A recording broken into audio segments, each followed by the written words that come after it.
Hello guys! Hello! This is for Sagittarius. Welcome dito sa aking channel, Sagittarius. So, tingnan natin kung anong messages, vibration, gabay, energy para sa inyong lahat.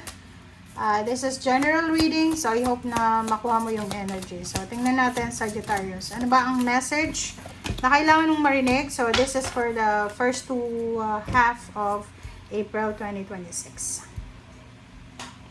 Okay. Omega and Sonia. Wow.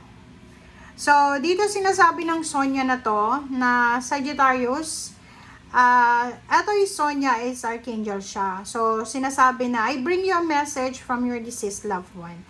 So, meron kang kamag-anak na namatay na, and sinasabi niya sa'yo na, I am happy at peace and I love you very much. Please don't worry about me. So, yung Sagittarius na to na nanonood sa ngayon, maybe may kamag-anak ka na kamamatay lang, na hindi ka, kumbaga nahihirapan kang mag-grieve, okay? Nahihirapan kang magluksa. So, sinasabi ng baraha sa'yo dito na itong barahang ito is galing sa yung kamag-anak na yon, na siya daw ay masaya na, at peace na, and wag ka nang mag-alala, okay? Another message, Sagittarius, is Omega. So, victory. Sinasabi ng barahan na to na there's victory.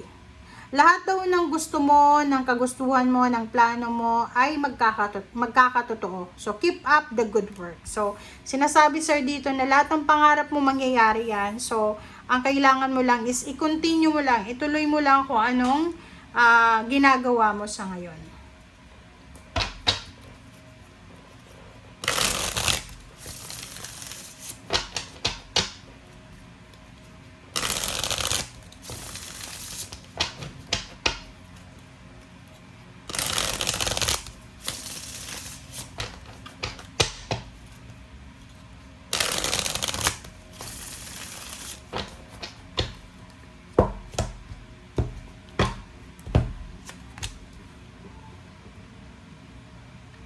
Okay, first card natin is Page of Cups.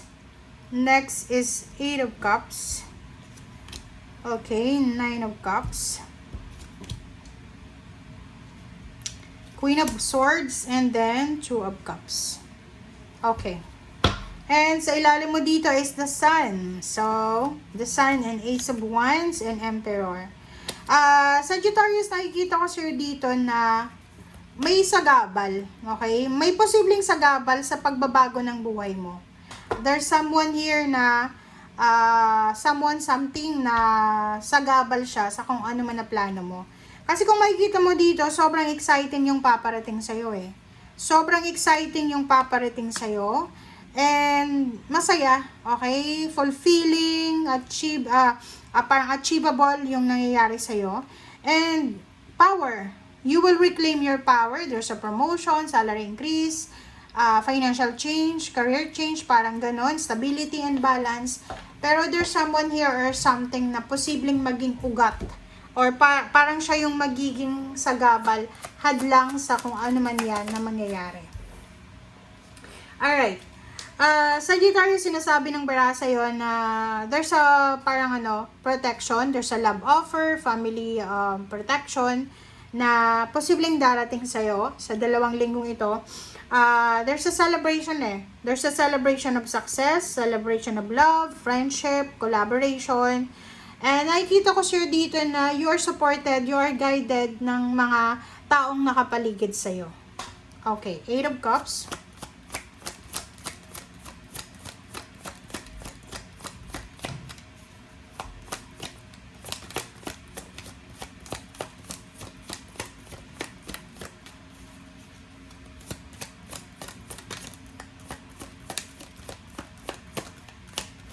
Eight of Cups, Ace of Air. Sorry. Okay, so nakikita ko sa'yo dito na isang communication sa 2 linggong ito.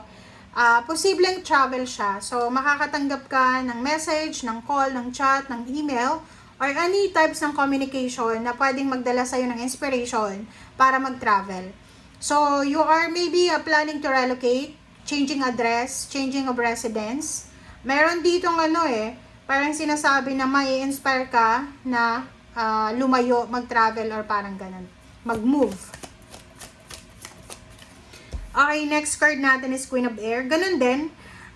Sinasabi ng bara sa'yo dito na maraming parang communication, lessons, kwento na posibleng makakatulong sa'yo and the rest ng iyong family. So, parang nakikita ko sa'yo dito, Sagittarius, na ang balitang matatanggap mo ay hindi lamang para sa iyo, hindi lamang para sa iyo mismo na literal sa iyo, kundi sa lahat ng kapamilya mo.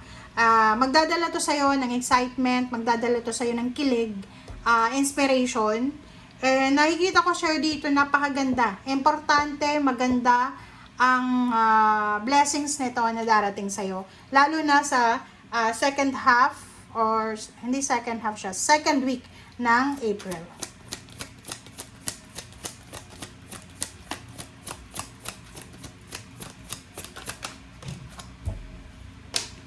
Okay, Five of Earth and Queen of Swords. Okay, so dito sa Five of Earth and Queen of Swords, sinasabi ng bara sa'yo na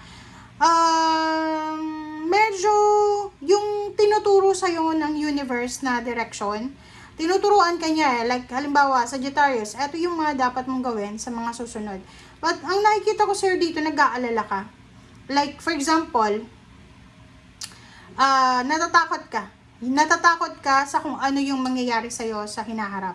Natatakot kang mawala ng pera, natatakot ka na mawala ng savings, natatakot ka na mawala ng suporta, or whatever man na finances siya. So, parang iniisip mo na, etong tinuturo sa akin ng universe, baka hindi ito, reliable, parang ganon.